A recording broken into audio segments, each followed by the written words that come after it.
தமிழக சட்டமன்ற தேர்தலினுடைய முடிவுகள் வெளியாகி எந்த ஒரு தனிப்பட்ட கட்சிக்கோ அல்லது கூட்டணிக்கோ ஆட்சி அமைக்க தேவையான பெரும்பான்மை அப்படின்னு சொல்லப்படக்கூடிய அந்த மெஜாரிட்டி 118 இடங்கள் கிடைக்கல அப்படின்னா அந்த சூழலை ஹங் அசம்பிளி, அதாவது தமிழில் தொங்கு சட்டசபை அப்படின்னு நம்ம அழைக்கிறோம். ஆக்சிஸ் மை இந்தியா போன்ற நிறுவனங்களினுடைய கணிப்புகள் உண்மையாகி தமிழக வெற்றி கழகம் போன்ற புதிய கட்சிகள் அதிக இடங்களை பிடித்து முடிவுகள் இடுபறியாச்சு அப்படின்னா அடுத்ததாக அரங்கேறப் போகக்கூடிய அரசியல் நகர்வுகள் என்னென்ன? தமிழக அரசியல் களம் பெரும்பான்மை இல்லாவிட்டால் என்ன நடக்கும்?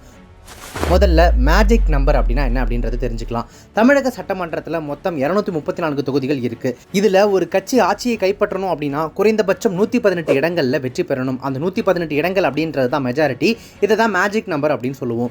ஒருவேளை முன்னணி கட்சிகளான திமுக அல்லது அதிமுக கூட்டணிகளால் இந்த 118 அப்படின்ற எண்ணிக்கையை தொட முடியாமல் போச்சுன்னா, தாவேகா போன்ற கட்சிகள் 20 முதல் 40 இடங்களை பிடிச்சிட்டாங்க அப்படின்னா தமிழகத்தில் ஒரு புதிய அரசியல் நெருக்கடி உருவாகும்.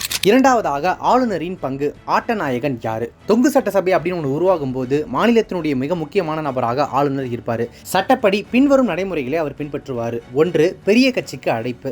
தேர்தல் முடிவுகளில் எந்த கட்சி அல்லது எந்த கூட்டணி அதிக இடங்களை பிடிச்சிருக்கோ அந்த கட்சியின் தலைவரை அழைத்து ஆட்சி அமைக்க ஆளுநர் உரிமை கோர சொல்லலாம். 2வது ஆட்சி அமைக்கும் திறன். வெறும் எண்ணிக்கையை மட்டுமே பார்க்காமல் எந்த கட்சியால் ஒரு நிலையான அரசாங்கத்தை கொடுக்க முடியும் அப்படின்னு ஆளுநர் கருதுகிறாரோ அவங்களுக்கு முன்னுரிமை கொடுக்கப்படும். அடுத்ததாக கூட்டணி பேச்சுவார்த்தைகள் மற்றும் குதிரை பேரம். எந்த கட்சிக்குமே இந்த தேர்தல் முடிவுகளில் பெரும்பான்மை இல்லை அப்படிங்கும்போது பின்வரக்கூடிய காட்சிகள் இங்கே தமிழக அரசியல் அரங்கேறதுக்கான வாய்ப்புகள் இருக்கு. 1. ஆதரவு கோருதல்.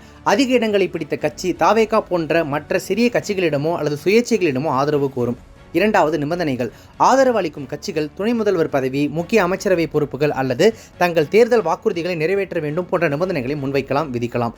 அடுத்ததாக வெளியிலிருந்து ஆதரவு. சில நேரங்களில் ஒரு கட்சி ஆட்சியில் பங்கு பெறாமல் சட்டமன்றத்தில் அரசுக்கு எதிராக ஓட்டளிக்காமல் வெளியிலிருந்து ஆதரவு வழங்கலாம். அடுத்ததாக நம்பிக்கை வாக்கெடுப்பு, ஃப்ளோர் டெஸ்ட் அப்படின்னு சொல்லுவாங்க. ஆளுநர் ஒருவரை முதல்வராக நியமித்த பிறகு அவர் உடனடியாக அதிகாரத்தை பயன்படுத்த முடியாது. ஆளுநர் குறிப்பிட்ட காலக்கெடுவை, பொதுவாக 15 நாட்கள் தான் அந்த காலக்கெடு வழங்குவார். அந்த காலத்திற்குள் அவர் சட்டமன்றத்தில் நம்பிக்கை வாக்கெடுப்பை நடத்தணும். சட்டமன்றத்தில் உள்ள உறுப்பினர்களில் பெரும்பான்மையானவர்கள் அரசுக்கு ஆதரவாக வாக்களித்தால் மட்டுமே அந்த ஆட்சி நீடிக்கும். வாக்கெடுப்பில் தோல்வியடைந்தால் முதல்வர் உடனடியாக ராஜினாமா செய்ய வேண்டும். அதன் பின் ஆளுநர் 2வது பெரிய கட்சிக்கு வாய்ப்பு வழங்குவார். அடுத்ததாக தாவேகா போன்ற புதிய கட்சிகளின் தாக்கம். ஆக்சிஸ் மை இந்தியா போன்ற நிறுவனங்களினுடைய கணிப்பின்படி தாவேகா அதிக சீட்டுகளை வெல்லும் பட்சத்தில் அவர்கள், அதாவது கட்சியினுடைய தலைவர் விஜய் அவர்கள் கிங் மேக்கராக உருவெடுப்பார். அதாவது அவங்க யாரை ஆதரிக்கிறாங்களோ அவங்களே தமிழகத்தின் அடுத்த முதல்வராக இருப்பாங்க. ஒருவேளை தாவேகா நாங்கள் யாருக்குமே ஆதரவு அளிக்க மாட்டோம் அப்படின்றதுல பிடிவாதமாக இருந்தாங்கன்னா மீண்டும் ஒரு தேர்தல் ரீஎலெக்ஷன் நடத்த வேண்டிய சூழல் கூட உருவாகலாம். அல்லது குறைந்தபட்ச பொது திட்டம் அடிப்படையில் தற்காலிக கூட்டணி அரசு அமையலாம். அடுத்ததாக இறுதி வாய்ப்பு. ஆளுநரின் ஆட்சி. எந்த கட்சியாலும் ஆட்சி அமைக்க முடியல, எந்த கூட்டணியும் உடன்படலை அப்படின்ற சூழல் ஏற்பட்டால் அரசியலமைப்பு சட்டப்பிரிவு 356 கீழ் ஆளுநர் தனது அறிக்கையை குடியரசுத் தலைவருக்கு அனுப்புவார். இதனைத் தொடர்ந்து தமிழகத்தில் குடியரசுத் தலைவர் ஆட்சி அமல்படுத்தப்படும். சட்டமன்றம் முடக்கப்படும் அல்லது கலைக்கப்படும். அடுத்த 6 மாதங்களுக்குள் மீண்டும் ஒரு பொது தேர்தல் நடத்தப்படும்.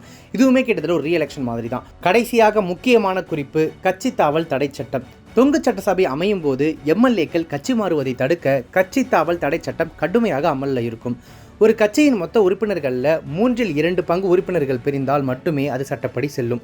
தனிப்பட்ட முறையில் ஒரு உறுப்பினர் கட்சி மாறினால் அவரது பதவி தான் பறிபோகும். தமிழகத்தை பொறுத்த வரைக்கும் பல தசாப்தங்களாக திமுக அல்லது அதிமுக ஆகிய இரு கட்சிகளில் ஒன்று பெரும்பான்மை பெற்று வந்துள்ளது.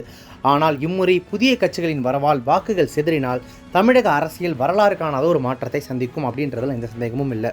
கூட்டணி ஆட்சி அமைஞ்சது அப்படின்னா அது ஒரு கட்சியின் ஆதிக்கத்தை குறைச்சு அனைத்து தரப்பு மக்களுக்கான விவாத மேடையாக சட்டமன்றத்தை மாற்றுவதற்கான வாய்ப்புகளும் உண்டு. அதே சமயம் நிலையற்ற தன்மையால் நிர்வாக சிக்கல்களும் ஏற்படலாம். பொறுத்திருந்து பார்ப்போம் மக்களுடைய தீர்ப்பு என்னவாக இருக்கப் போகிறது என்று. தேர்தல் முடிவுகள் குறித்த உடனுக்குடனான அப்டேட்டுகளை தெரிஞ்சுக்கிறதுக்கு நம்ம சேனலை இப்போவே சப்ஸ்கிரைப் பண்ணிட்டு உடனே ஃபாலோ பண்ணிக்கோங்க. Subscribe to One India and never miss an update.